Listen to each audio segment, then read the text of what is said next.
Hey everybody, just wanted to check in real quick, let you know that we all survived the wedding. It was a beautiful day. It's kind of windy, a little bit chilly, but no rain, which was what we were all hoping for. It was beautiful. It was held under the willow tree in my backyard, and everything went perfectly. And I'm still recovering from the whole ordeal. I feel like I ran a 2-week-long marathon the last 2 weeks before the wedding, actually 3 weeks before the wedding. Me and my daughter and her fiance, well now husband, Jeff, we were running nonstop. And then we got some more help from his family. They came out and they did some things and built a nice little platform for them to stand on under the willow tree. And I did post pictures on my MySpace page, so if you join that page, then feel free to go and have a look at that. I'm sorry, I'm wiggly. I'm kind of sore today.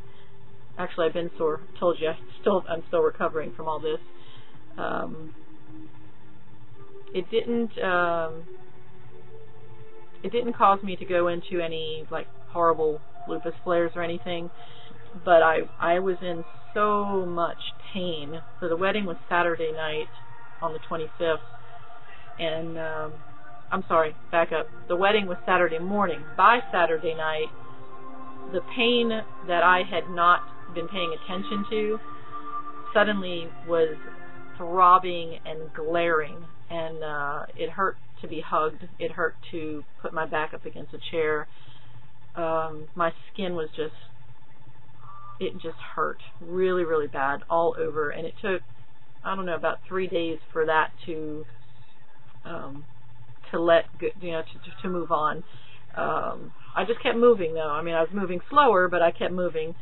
The 2 days after the wedding, I sat on the couch and watched some TV and just allowed myself to recover, because I knew that if I kept pushing myself, it was going to hurt me more than I was already hurt.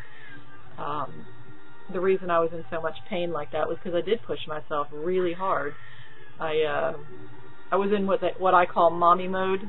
Things had to be done for my daughter, and they were going to get done no matter what. And while I looked like I was physically capable of doing it all, it really hurt a lot. And there was a lot of tension that I was hiding from my daughter. I didn't want her to stress about me, which she ended up doing anyway, but because I had so much tension in my body, I cried a lot, and not in front of her, because I didn't want to ruin her special day. But that was my way of releasing the tension. That's how it came out in me, was tears. Never underestimate the power of tears, cleansing tears. Every time I cried, I felt a little better because I let go of the tension. And it wasn't bad. There was no bad tension. I mean, it was just preparing for a wedding. So nothing bad. It was just my body just was not used to running for that many days straight without being able to just take breaks.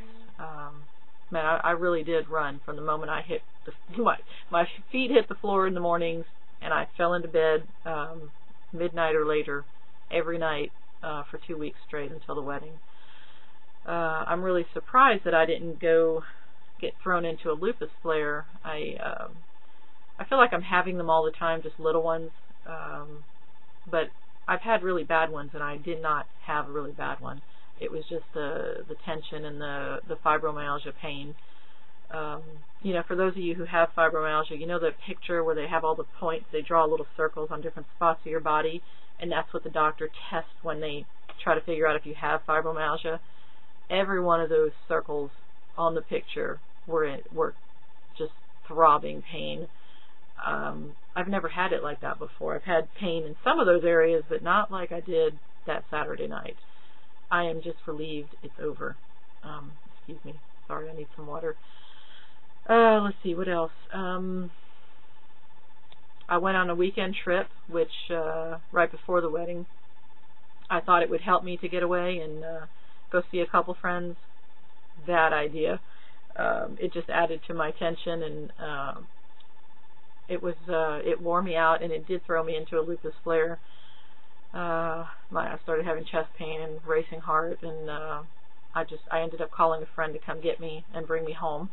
I wasn't that far from home, so fortunately I had good friends who will do that for me.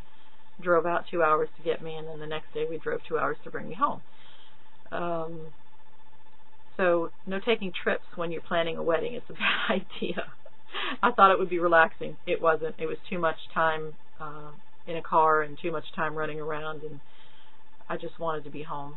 So let's see. I think that's about it. That's it. I love you guys. Thanks for listening. Thanks for subscribing. Thanks for commenting. All that good stuff. Talk to you later. Bye.